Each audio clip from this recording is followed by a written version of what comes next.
There's a story about that. I'm at Hollywood Transit Center, and I'm going to spend some time in the Hollywood district of Portland.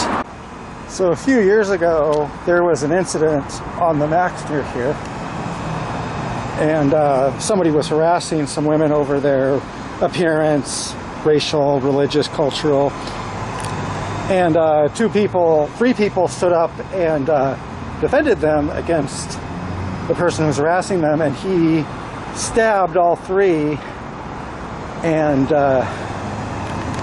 two of them died. It's kind of emotional for me, and one was injured badly.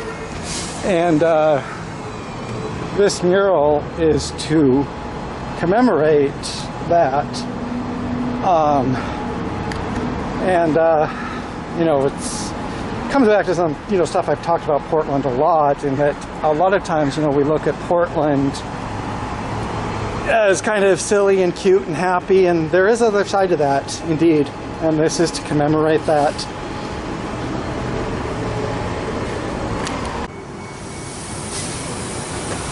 It is on 42nd, close to 39, close to Cesar Chavez.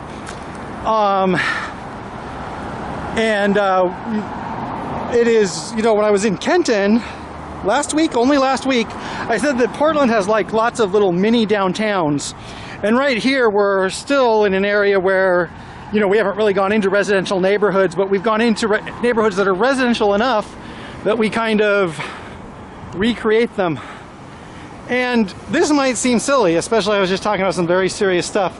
Here's a Target here. And if you've seen many Targets, look at this Target. It's like a little bit larger than a 7-Eleven. So one thing about Portland and how it's kind of changed the way, you know, the density, these walkable neighborhoods, mixed retail, is a lot of times the stuff that you'll find anywhere you'll still find in Portland. You'll find big box chains. They're just little box chains now. So this neighborhood is kind of an example of it. You know, because we still have a lot of things that we'd find otherwise, but everything's just a little bit different here. And I'm just going to do a quick walk through this neighborhood, then I'm going to get some food, and then I'm going to go on. I used to live pretty close to here, and I used to live kind of close to here, and so I've been going to this neighborhood for dozens of years, and some things were here at the time, like the Trader Joe's there, hidden in the trees. And some things are new. There has been an increase in density and stuff, and like the Target, I was surprised by that. So along with me demonstrating this neighborhood to the world, I'm demonstrating it to myself.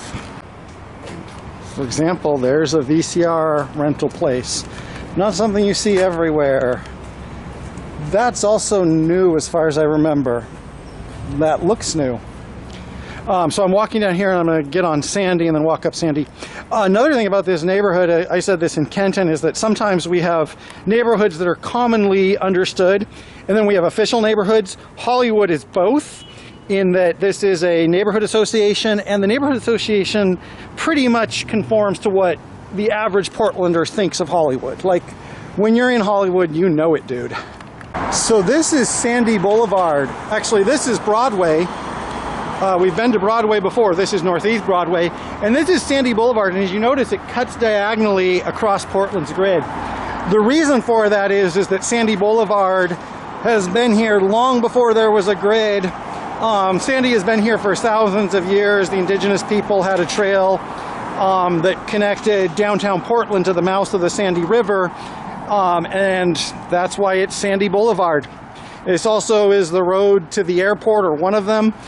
So I guess it's like been a road connecting people for a long time, which I guess is what roads do. Okay, in other news, this is also a dining district. There's other shopping, like I passed a hardware store, there's a spa, but this is also kind of dining and entertainment district, and one of the features of that is the Hollywood Theater. This is an independent theater. I believe this is a nonprofit, and it shows mostly art films and stuff like that. but quite a landmark. So here they're showing Oppenheimer, but instead of showing Barbie, they're showing Lone Wolf and Cub. When I was little, my father was famous. He was the greatest samurai in the empire, and he was the shogun's decapitator. He cut off the heads of 131 lords. That was continuing walking up sandy, a warm afternoon. My bus isn't here for another 2 hours, and I'm kind of hungry. So another example right there, we have a Dollar Tree. And most of the times when you see Dollar Trees, they're in like suburban strip malls with big old parking lots. This is a walking Dollar Tree. So like I said, same stuff, just shaped a little bit different in these types of neighborhoods, including a whole paycheck, as the wits would have it. And this is also new housing. And out that way, you get more into like normal, traditional, single-family home, residential areas. And I could show more of that, but showing more of that is not going to get me a burrito, which is what I'm looking for now.